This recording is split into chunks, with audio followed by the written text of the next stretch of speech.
Imagine a time before there were oceans, mountains, trees, animals, or people. A time before the sun shined in the sky. A time before the stars sparkled at night. A time before there was even time itself. In the beginning, there was only God. Nothing else existed. The earth had no shape. It was empty and covered in darkness. There were no cities, no forests, no birds singing, and no waves crashing on a shore. Everything was silent. But God had a plan. God looked into the darkness and spoke the very first words recorded in the Bible. "Let there be light."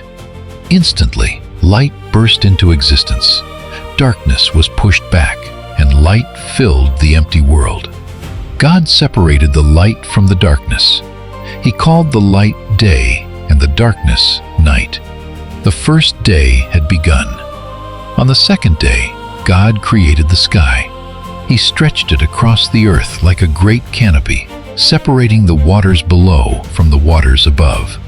The world was beginning to take shape. Then came the third day. God gathered the waters together so that dry land would appear. For the first time, mountains rose from the earth. Valleys formed, rivers flowed. God called the dry ground land and the gathered waters seas. But he wasn't finished.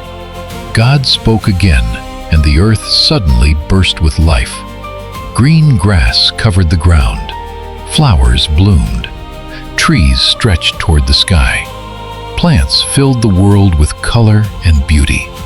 Everything grew exactly as God commanded. On the fourth day, God created the sun, the moon, and the stars. The brilliant sun would shine during the day. The moon would light the night. Countless stars filled the heavens, each one placed exactly where God wanted it.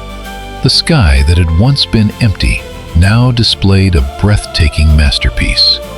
On the fifth day, God turned his attention to the waters and the skies. At his command, fish filled the oceans. Great sea creatures swam through the deep waters. Schools of fish moved through rivers and seas. Then birds appeared. Some soared high above the clouds. Others glided across lakes and rivers. The sky became alive with movement and sound. God looked at what he had made and saw that it was good. Then came the sixth day. God created animals of every kind. Large animals roamed the plains. Small creatures crawled across the ground. Wild animals filled the forests. Every living creature was created by God. The world was now full of life. Yet something was still missing. God wanted to create a special part of his creation, something unlike anything else he had made. Then God said, "Let us make mankind in our image." Unlike the animals, humans would be able to think, create, love, communicate, and have a relationship with God. God formed the first man from the dust of the earth. Then he breathed life into him. The man became a living being. His name was Adam. God placed Adam in a beautiful garden called Eden. The garden was filled with everything Adam would need. Crystal clear rivers flowed through it. Fruit trees grew everywhere. Animals lived peacefully throughout the garden. Adam was given the responsibility to care for it. But God knew something wasn't right. For the first time in creation, God said something was not good. It was not good for Adam to be alone. So God caused Adam to fall into a deep sleep. From one of Adam's ribs, God created a woman. When Adam saw her, he was filled with joy.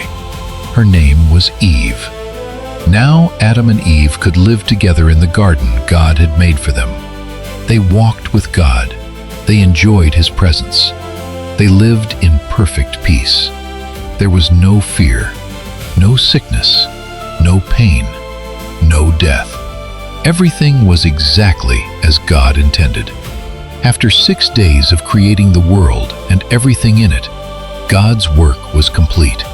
He looked over everything he had made: the land, the seas, the stars, the animals, Adam and Eve. And God saw that it was very good. On the seventh day, God rested, not because he was tired, but because his work was finished. The world was complete. The story of creation reminds us of something important. The universe is not an accident. The earth is not here by chance, and neither are we. According to the Bible, every mountain, every ocean, every star in the sky exists because God created it. And humanity holds a special place in his creation.